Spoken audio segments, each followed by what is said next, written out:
فلسطین وہ دو بہت بڑی ڈیولپمنٹس ہوئیں. ایک تو ڈیولپمنٹ ہو گئی ہے کہ آج ان کے وہاں کے ڈیفنس منسٹر نے اناؤنس کر دیا ہے کہ جو ان کی کیبنٹ سیکیورٹی کیبنٹ ہے جس کو ہیڈ کرتے ہیں نیتن یاہو، انہوں نے فیصلہ کر دیا کہ اب ہم نے غازہ کو فتح کرنا ہے. To conquest, approve plans of conquest of Gaza, اور 60,000 اپنے جو ریزرو سولجرز ہیں ان کو بلا بھی گیا. ساتھ یہ بھی فیصلہ ہو گیا کہ ایسٹ یروشلم اور کے ساتھ ایک ایریا ہے جس کو E1 کہا جاتا ہے اس زون کو. یہ 12 کلومیٹر کا علاقہ ہے ایسٹ یروشلم، اس کے بعد یہ 12 اسکوائر کلومیٹر کا علاقہ ہے، اور پھر ان کی ایک انلیگل سیٹلمنٹ ہے مالے اڈومم، کہ یہ ٹکڑے کے اندر بھی ہم 3400 گھر بنائیں گے، ان دونوں کو جوڑ دیں گے ایسٹ یروشلم سے.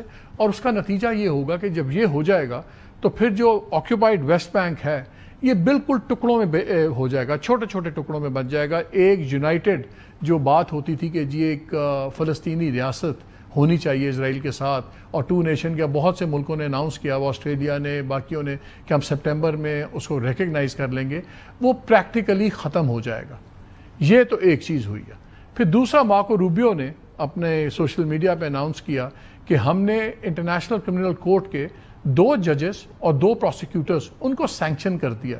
جرم کیا تھا آئی سی سی کا جرم یہ تھا کہ انہوں نے کہا انسانیت کے خلاف جو مظالم کیے ہیں نیتن یاہو نے اور اس کی ٹیم نے، اس میں نیتن یاہو کو اور ان کے جو فارمر ڈیفنس منسٹر تھے ان کے اریسٹ وارنٹس بھی ایشو کیے ہوئے تھے. جولائی کے اندر جو UN human rights council special rapporteur تھیں فرانسسکا البنیز، اٹالین ہیں، انہوں نے بھی بڑی ڈیمننگ رپورٹ دی تھی، ان کو پہلے ہی سینکشن کر دیا گیا ہے. آبویسلی ICC نے کہا ہے کہ بالکل بے تکی بات ہے، یہ ظلم کے خلاف یہ ظلم کر رہے ہیں. اور جو انہوں نے ریزن آج دیا ہے وہ بڑا انٹرسٹنگ ہے مارکو روبیو نے.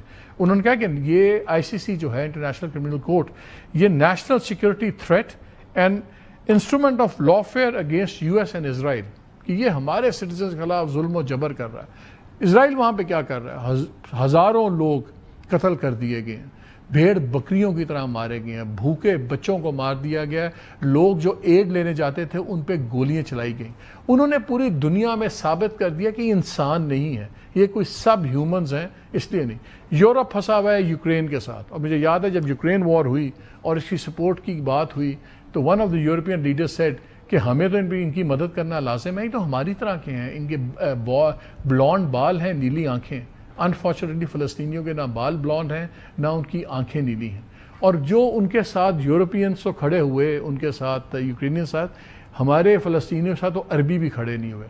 پورے مسلم ممالک جو ٹریلینز آف ڈالرز کی انویسٹمنٹ کرتے ہیں ویسٹ میں، امریکہ میں، کوئی صدر ٹرمپ کو ایک 747 زبردست تحفے میں دے رہا ہے، ٹریلینز کی ڈیل کر رہے ہیں، جب فلسطین میں آتے ہیں تو صرف زبانی کنڈمنیشن کرتے ہیں. ہماری گورنمنٹ بھی اس وقت خاموش ہے، ہماری بھی مجبوری سمجھ آتی ہے، کیونکہ اس وقت ہمیں ایک ونڈو ملی ہوئی ہے ٹرمپ کے ساتھ، اور ٹرمپ صاحب کھل کے کھڑے ہوئے ہیں نیتن یاہو کے ساتھ. تو اپنے پرسنل انٹرسٹ میں ایک نیا اصول بنتا جا رہا ہے دنیا میں، اگر آپ طاقتور ہیں تو بس یہی رائٹ ہے، مائٹ از رائٹ، جس کو پہلے تنزیہ کہا جاتا تھا، اب دنیا کا نیا اصول ہے.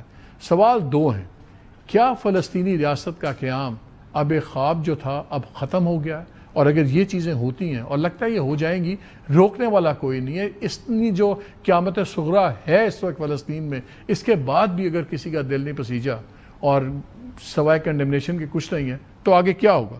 ڈاکٹر عادل، آپ سے اسی بات سے شروع کرتا ہوں.